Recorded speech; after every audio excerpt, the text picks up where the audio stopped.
মুখ্যমন্ত্ৰীৰ অহংকাৰ যাৰ বাবে তেওঁ নিজে ঘোষণা কৰি দিলে যে বিধানসভাৰ আগত 6টা জনগোষ্ঠী জনজাতিকৰণ নহয়, এই অহংকাৰ তেওঁলোকৰ পতনৰ কাৰণ হ'ব।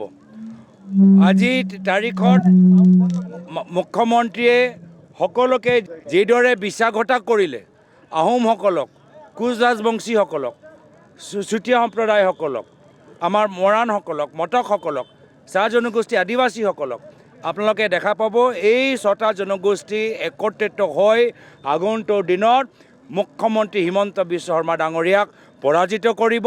তেওঁ যে সাহস কৰিলে যে কেন্দ্ৰ চৰকাৰৰ লগত আলোচনা নকৰাকৈ যে 6টা জনগোষ্ঠী জনজাতিকৰণ নাপাব, এই যে সাহস, এই যে অহংকাৰ, আমাৰ অসমৰ 6টা জনগোষ্ঠী একত্ৰিত হৈ তেওঁ পৰাজয় কৰিব আৰু অসমৰ ভিতৰত নতুন চৰকাৰ গঠন কৰিব। উজনি অসমৰ আমাৰ বিভিন্ন 6 জনগোষ্ঠী একত্ৰিত হৈ মুখ্যমন্ত্ৰীয়ে যে অহংকাৰী দৰে ক'লে যে বিধানসভা আগত নহ'ব, এই অহংকাৰৰ বাবেহে এই 6 জনগোষ্ঠী একত্ৰিত হৈ হিমন্ত বিশ্ব শৰ্মা ডাঙৰীয়াক পৰাজিত কৰিব।